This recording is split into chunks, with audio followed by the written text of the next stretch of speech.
So now you have a very precise idea of what we will do in this course. We will start from the static version of the site and we will turn it into the dynamic, data-driven site that you have seen in the previous video. To do so, our first step is to configure a new Coldfusion project inside of Coldfusion Builder. So let's go back to Coldfusion Builder and let's go on File, New and New Coldfusion Project. Now we need to choose here a template. Because this is a brand new installation of Coldfusion Builder, we did not create any templates just yet. So we'll start from the blank template, which is the only one that we have anyway. So let's click on Next here. Now we have to choose the name of the project. I will call it CF for Coldfusion, CF Training, for example, but you can choose any name you want. This is not really important.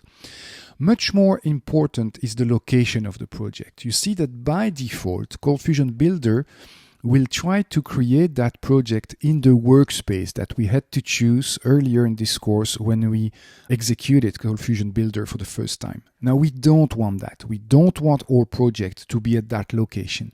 So we will deselect this checkbox and we will tell Coldfusion Builder that the project is inside of the Coldfusion server and that project is in the web root of Coldfusion. And this is the project. It's called CF Training, you see, and it already contains lots of files. This is actually a slightly modified version you will see of the static website. So I'll click here on Open to choose that folder.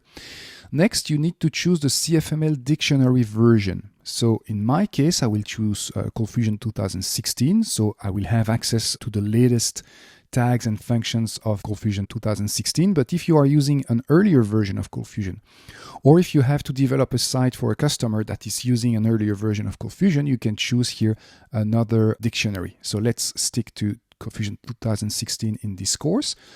Now I click on Next. Now here I have to choose a Coldfusion server for my project. Now remember that at the bottom of the screen we have a list of configured server. In our case, we only have one, the default local server that was configured automatically during the installation of the bundled Coldfusion server with our Coldfusion Builder. So the list of servers available here will be the same as the list of servers that you have configured here at the bottom of the screen. So let's choose here the default local server, which is the only server we have anyway. We click on Next. Now eventually here we could add some additional sources. Use the link folder to include the resource outside of the project. Now, in our case, we don't have any resources outside of the project. All the resources that we have are located inside of the CF Training folder, which is in the web root. So we can click here on Finish. And the project is now configured. You see that the project is right here in the navigator, and if I click on this little triangle, I will see all the files of the project, and those files are the files that are located currently inside of the CF Training folder in the web root of Coldfusion. So let's open now the index.html file, which is the current version of the static homepage. And when I click on this icon, the project executes in the browser. Now look at this address, 127.0.0.1. This is the IP address of the local host.